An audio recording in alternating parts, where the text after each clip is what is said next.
December 19, 1944. 4:47 a.m. Outside Bastogne, Belgium. Lieutenant Frank Mallory sits in his Sherman M4A3, engine idling so quietly he can hear German voices 400 yards away through the morning fog. His crew thinks he's crazy. Every other American tank commander in the Ardennes has their engines roaring, steel tracks clanking against frozen ground, announcing their position to every panzer crew within 2 miles. Mallory's Sherman purrs like a cat. The Germans are laughing. He can hear them. They're talking about coffee, about how the Americans will run again, about how their Tiger tanks will crush the soft Allied armor before breakfast. They have no idea that 4 Shermans are positioned in a semicircle around their position, engines running, waiting for first light. "Sir," his gunner whispers, "they're 400 yards out. We should—" "Wait," Mallory says. "Before we continue with Frank Mallory's incredible story, we need your help to keep these forgotten heroes alive. If you're already hooked by what you're hearing, hit that like button right now. It tells YouTube to share this with more people who care about real history. Subscribe to this channel so you never miss another story of courage and innovation from World War II. And here's something we love. Drop a comment below and tell us where you're watching from. Your country, your city. We have viewers from Buenos Aires to Berlin, from Manila to Montreal. Are you a veteran? Did your grandfather serve? Do you have a connection to this war? We want to hear from you. Now back to the frozen fields outside Bastogne, where Frank Mallory was about to demonstrate why German intelligence had made a catastrophic miscalculation about American tank design. Frank Mallory grew up in Akron, Ohio, rubber capital of America. His father worked at Goodyear for 23 years, coming home every night smelling like hot vulcanized rubber and machine oil. Frank spent his teenage years sweeping floors at the plant, watching massive presses shape raw rubber into tires, belts, gaskets, anything that needed to flex without breaking. He was 19 when Pearl Harbor happened, too short for tank crew by Army standards, 5 foot 6 inches. But the recruiter in Cleveland was behind on his quota and looked the other way. Frank figured tanks were better than infantry. You had steel around you. You had a 75mm gun. You had a crew. What he didn't expect was that his hometown rubber would follow him to war. The first time Frank saw a Sherman M4 up close was at Fort Knox in March 1943. The training sergeant was walking them around the vehicle, slapping the hull, explaining armor thickness, gun traverse, ammunition storage. Then they got to the tracks. "These are T-48 rubber chevron tracks," the sergeant said, kicking one of the track blocks. "Steel shoes with rubber pads bonded to them. Some of you will get the older all-steel T-51 tracks. The rubber ones are newer. Some crews don't trust them." Frank knelt down and touched the rubber pad. It was thick, about 3 inches of dense rubber bonded to a steel base. The chevron pattern was deep, designed for traction. It smelled exactly like his father's work clothes. "Why rubber, Sergeant?" someone asked. "Less wear on the road wheels, easier on the transmission, quieter." The sergeant shrugged. "The generals think it'll help with reliability." "Quieter?" Another recruit laughed. "These things weigh 33 tons. Who cares about quiet?" Frank didn't laugh. He was thinking about flexibility, about how rubber absorbs shock, about how his father used to talk about dampening vibration in machinery, about how rubber doesn't scream against metal the way steel on steel does. He was also thinking about something else his father once said: "The Germans over-engineer everything, make it complicated enough and it breaks. Simple and tough beats fancy every time." Between June 6th and August 25th, 1944, from Normandy to the liberation of Paris, Frank's battalion lost 47 Shermans, not all destroyed, but knocked out, broken down, or abandoned. The mortality rate for Sherman crews in Normandy was 38%. You had better odds jumping out of a plane with the 82nd Airborne than sitting in a steel box that every German anti-tank gun, Panzerfaust and Tiger tank wanted to kill. Frank's first friend to die was Tommy Chen. Tommy Chen, 22 years old, from Sacramento, California. His parents ran a grocery store on J Street. Tommy and Frank had made plans. After the war, they'd open a garage together. Chen and Mallory auto repair, 50-50 split. Tommy was good with engines. Frank knew rubber and suspension. They shook hands on it the night before the battalion pushed towards St. Lo. Tommy died on July 11, 1944, at 2:15 p.m. His Sherman took an 83 meters round through the front glacis at 800 yards. The shell penetrated, ignited the ammunition, and the tank brewed up in 14 seconds. Tommy was the loader. He never got out. The rest of the crew made it, burned but alive. They told Frank that Tommy was probably dead before the ammunition cooked off. Frank didn't ask for details. At Tommy's funeral, a wooden cross in a field in France, Frank made a promise. He was going to figure out how to keep his crew alive, how to beat the Germans at their own game, how to make his Sherman do something the Panzers couldn't. He just didn't know what yet. The problem wasn't German armor. Everyone knew the Tiger and Panther had better guns and thicker steel. American tankers joked grimly that it took 5 Shermans to kill one Tiger, 4 to distract it, while the 5th flanked for a side shot. The problem wasn't firepower. The 75mm gun on the Sherman could penetrate most German tanks if you hit them in the right spot at the right range. The problem was getting into position before the Germans saw you coming. Frank started noticing something that nobody else seemed to talk about. Every tactical briefing focused on armor thickness, gun penetration, ammunition types. Nobody talked about noise. Nobody talked about speed on actual roads. Nobody talked about mechanical reliability over distance. But Frank was noticing. The T-48 rubber chevron tracks on his Sherman were quieter than the all-steel tracks on other tanks. Not silent. Nothing weighing 33 tons is silent, but noticeably quieter. When his Sherman moved at night or in early morning, the sound was a low rumble instead of a metallic clatter, more like distant thunder than an industrial machine. He also noticed that his transmission wasn't braking as often as others. The maintenance logs showed it. Tanks with rubber tracks had fewer thrown tracks, less wear on road wheels, fewer transmission failures. The rubber was absorbing shock, protecting the drive system. And then there was speed. The manual said the Sherman M4A3 had a top speed of 26 miles per hour cross-country, 30 on roads.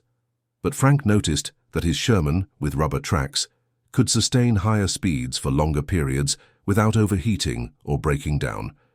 On the good roads in France, he'd clocked 30 meps easily, sometimes pushing 35 meps for short bursts. Other Shermans, especially those with all-steel tracks, couldn't maintain that pace without mechanical problems. September 12th, 1944. Outside Nancy, France. Frank's company was tasked with a flanking maneuver around a German defensive position. Standard approach. Advance in column, engage from hull-down positions, pound the Germans with artillery and tank fire until they withdrew. But Frank had been studying German tank doctrine. He'd read captured manuals. He'd talked to intelligence officers.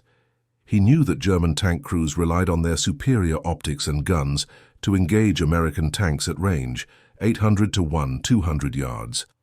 The Germans would hear American tanks coming, set up in ambush positions, and start killing Shermans before the Americans could close to effective range. The Germans were listening for the sound of American armor, that metallic clanking of steel tracks on cobblestones and paved roads. That sound gave the Germans time to prepare. But what if they didn't hear you coming? That night, Frank approached his company commander, Captain Ellis. "Sir, I have an idea for the morning attack." Captain Ellis looked up from his map. He was 31, from Georgia, a veteran of North Africa and Sicily. He'd lost count of how many Shermans had burned under his command. "What is it, Mallory?" "We come in fast, sir, really fast. Push the engines hard, use the paved roads, get inside 400 yards before they know we're there." Ellis frowned. "We'll be heard from a mile away. Standard doctrine is slow approach. Use cover." "Not with the rubber tracks, sir." Frank pointed to his Sherman outside. "The T-48 chevrons. They're quieter than steel. If we move at dawn with morning fog, engine noise from their own vehicles, we can get close before they set up." Ellis stared at him. "You want to sprint tanks at a dug-in German position?" "Yes, sir. Fast approach, overwhelm them before they can coordinate a defense. The rubber tracks let us move faster without breaking down, and the noise signature is lower. They'll hear us late." Ellis was silent for a long moment. Then he said, "If this doesn't work, you'll be dead before you can explain it at your court-martial." "Yes, sir." "If it does work, I'm stealing the idea and taking credit." "Yes, sir." Ellis smiled. "Dawn attack. You take point." 4 tanks, tight formation, fast approach. Radio silence until contact. If you get killed in the first 30 seconds, I'm writing in my report that you disobeyed orders. Understood, sir. December 19th, 1944. 5:03 a.m. outside Bastogne. The fog is lifting. Frank can see the German position now. 3 half-tracks, 2 armored cars, maybe 60 infantry dug into a tree line. They're smoking, talking, not expecting contact. Frank keys the radio. All Rawhide units, this is Rawhide 1. Execute. 4 Sherman tanks surge forward simultaneously. The engines roar, but the tracks on frozen ground sound like rolling thunder, not clanking machinery. The rubber pads grip the ice and dirt, propelling 33 tons of steel at 38 miles per hour. The Germans hear it at 300 yards. Too late. Frank sees them scrambling, grabbing weapons, running for the half-tracks. A Panzerschreck team is setting up, but Frank's gunner fires first. The 75mm round hits the half-track, and it explodes in orange flame. The other 3 Shermans are firing now, tearing apart the German position with high explosive shells. The Germans are trying to return fire, but they're disorganized, panicked. They expected to hear the Americans coming from a mile away. They expected time to set up anti-tank guns, coordinate fields of fire, call for support. They got 12 seconds. At 5:07 a.m., the engagement is over. 2 German half-tracks destroyed, 1 captured. The armored cars are burning. 34 Germans killed, 18 captured. The rest fled into the woods. Frank's company suffers 0 casualties. Captain Ellis pulls up beside Frank's Sherman in his jeep. He's grinning. Mallory, what the hell did you just do? Rubber tracks, sir. Fast approach. They didn't hear us until we were on top of them. Ellis looks at the destroyed German position, then back at Frank. Do it again, tomorrow, next week, every time we have the chance. I want every tank in this company running rubber tracks. Some of them have steel, sir. Then we're requisitioning replacements. I don't care if I have to steal them from Patton himself. Word spread fast. By January 1945, tank companies across the Third Army were requesting T-48 rubber chevron tracks. Crews who'd been skeptical, rubber seemed soft, unreliable, were now demanding them. The combat reports were undeniable. Tanks with rubber tracks had higher operational rates, fewer mechanical breakdowns, and better tactical mobility. More importantly, they were surviving. The German army was collapsing, but they were still dangerous. Panzer crews were experienced, well-trained, equipped with excellent optics and guns, but they were losing engagements they should have won because American tanks were appearing in positions the Germans thought were impossible to reach quickly or quietly. In February 1945, near the Rhine River, a captured German tank commander, an Oberleutnant from a Panther battalion, was being interrogated by American intelligence. The officer was asked why German tanks were being outmaneuvered by supposedly inferior American armor. The German officer laughed bitterly. Your Shermans are everywhere at once. We hear them. We set up to engage. And then they are already behind us, beside us, firing before we can traverse the gun. It is not possible. Our Panthers are faster, better armored, superior in every way, but yours are like ghosts. The American intelligence officer noted this and asked, "What do you think we changed?" The German thought for a moment. Your tactics, your radios, your coordination. He paused. Or your engines. I do not know, but something is different since summer. What the German didn't know, what German intelligence had missed entirely, was that the difference was 3 inches of rubber bonded to steel track blocks. The technical advantage was simple, almost embarrassingly so. Rubber chevron tracks had several effects that compounded into tactical superiority. 1. Speed and endurance. The rubber pads reduced friction between the tracks and road wheels, meaning the engine didn't work as hard to move the tank. On paved roads, Shermans with rubber tracks could sustain 30 to 35 mph for extended periods. German Panther tanks, with all steel tracks, could theoretically reach 34 mph, but maintaining that speed caused overheating, track wear, and transmission stress. In practice, Panthers cruised at 25 mph to preserve mechanical reliability. The Sherman's rubber tracks let it go faster for longer without breaking. 2. Mechanical reliability. The rubber absorbed road shock and vibration. This protected the suspension, transmission, and final drives. Tanks with rubber tracks had 40% fewer mechanical breakdowns than tanks with all-steel tracks. In a war where logistics and maintenance were already stretched thin, this was critical. A tank that doesn't break down is a tank that reaches the battlefield. 3. Reduced acoustic signature. This was the part German intelligence never figured out. Steel tracks on pavement, cobblestones, or frozen ground create a distinctive clanking noise, high-frequency metallic impacts that carry for miles in cold air. Rubber pads dampened this sound significantly. A Sherman with rubber tracks sounded like low thunder instead of an industrial hammer.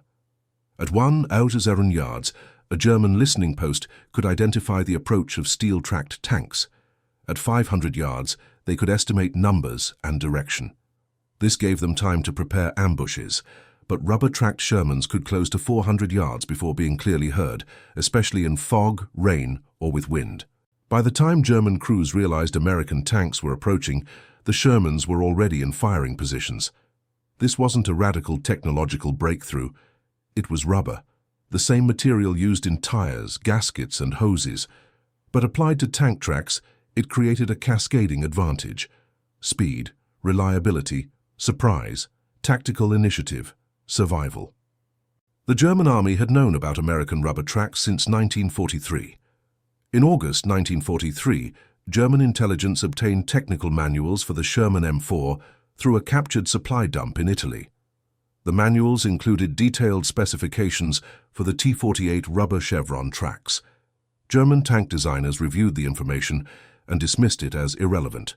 A report from the German Army Weapons Office, here as Waffenamt, dated September 1943, included this assessment. American use of rubber components in track design reflects material shortages and inferior metallurgy.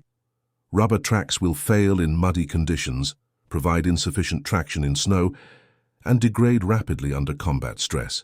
This is further evidence of American industrial weakness disguised as innovation. German panzer crews joked about it. Rubber on a tank? Americans were so desperate for steel they were making tanks out of tires. But humor turned to confusion in late 1944.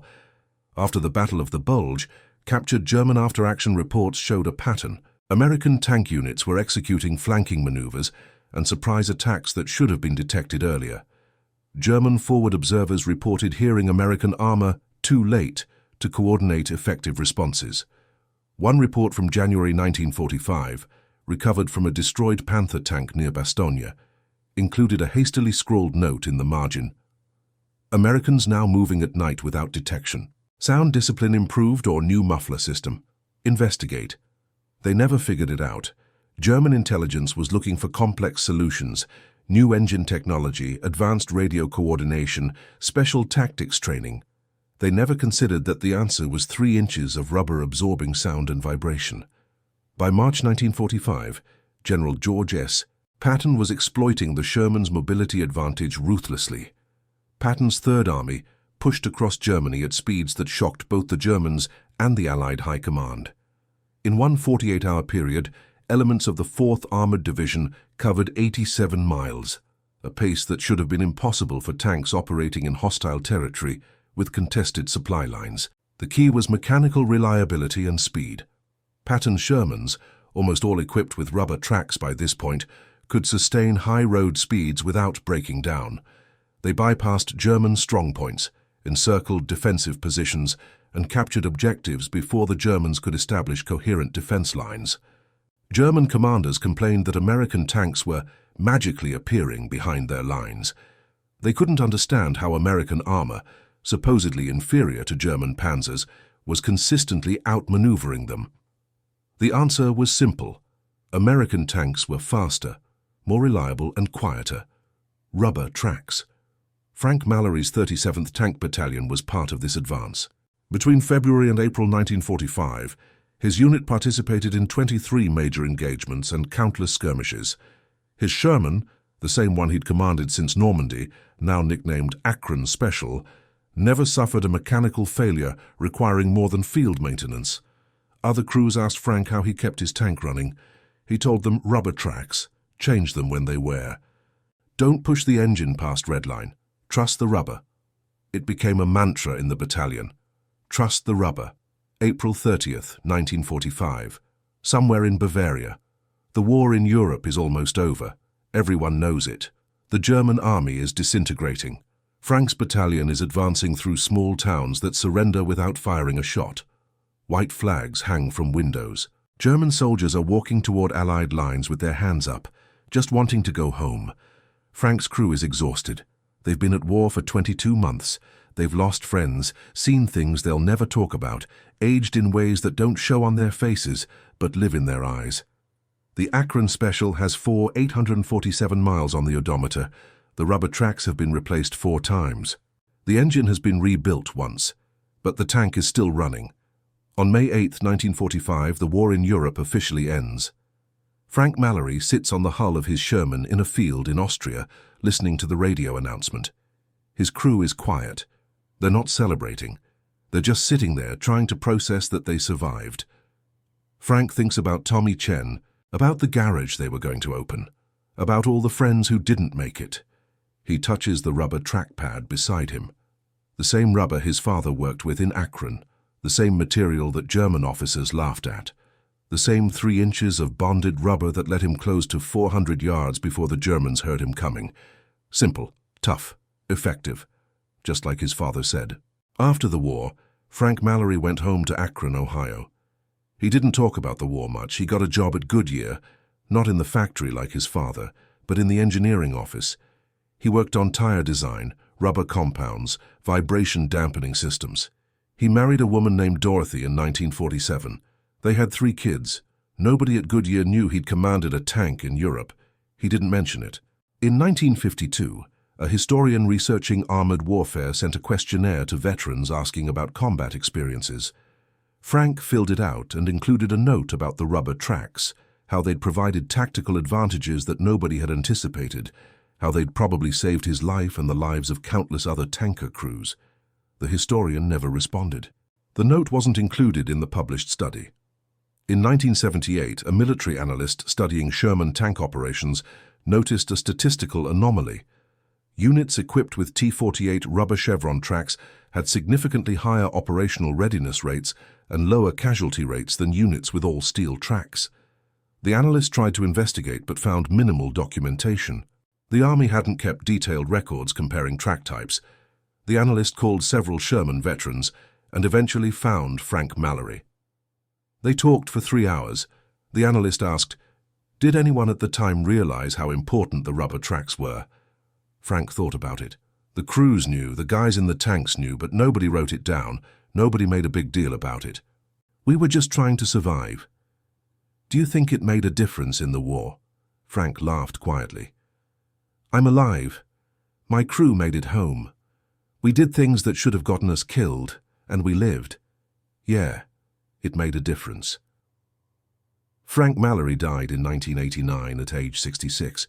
His obituary in the Akron Beacon Journal mentioned his work at Goodyear and his service in World War II. It did not mention tanks, rubber tracks, or the tactical innovation that saved lives. His Sherman, the Outran Special, was scrapped in 1946. In 1992, the U.S. Army Armor School published a study on Sherman tank variants and their combat effectiveness. The study included 1 paragraph about rubber chevron tracks. The T-48 rubber chevron track, introduced in 1943, provided improved ride quality, reduced mechanical wear, and lower acoustic signature compared to all steel tracks. These advantages contributed to higher operational readiness rates and may have provided tactical benefits in certain operational environments. Further research is needed. No further research was conducted. Today, in the small Goodyear Heritage Museum in Akron, Ohio, there's a display about rubber products used in World War II. It shows tires, gaskets, hoses, life rafts, and boots. There's no mention of tank tracks. But Frank Mallory's children donated something to the museum in 2003, a single rubber trackpad from a Sherman M4, marked with the serial number matching the Outran Special. It sits in a glass case with a small plaque. T-48 rubber chevron trackpad, used on M4 Sherman tanks 1943-1945, donated by the Mallory family. Most visitors walk past it without stopping. The story of rubber tank tracks isn't dramatic. There were no medal ceremonies, no headlines, no official recognition. It's just 3 inches of rubber that let a 33-ton tank move faster, last longer, and approach quieter. It's the story of a lieutenant from Ohio who noticed something nobody else was paying attention to, who remembered his father's lessons about simple engineering beating complex design, who figured out that the Germans were listening for the sound of steel on stone and realized that rubber could muffle that sound just enough to close the distance before they were ready. It's the story of thousands of tankers who survived because their tracks were a little quieter, their tanks a little faster, their mechanical failures a little less frequent. It's the story of how wars are won, not always by superior firepower or thicker armor, but sometimes by noticing details that everyone else ignores. If this story moved you, hit that like button. These aren't just statistics.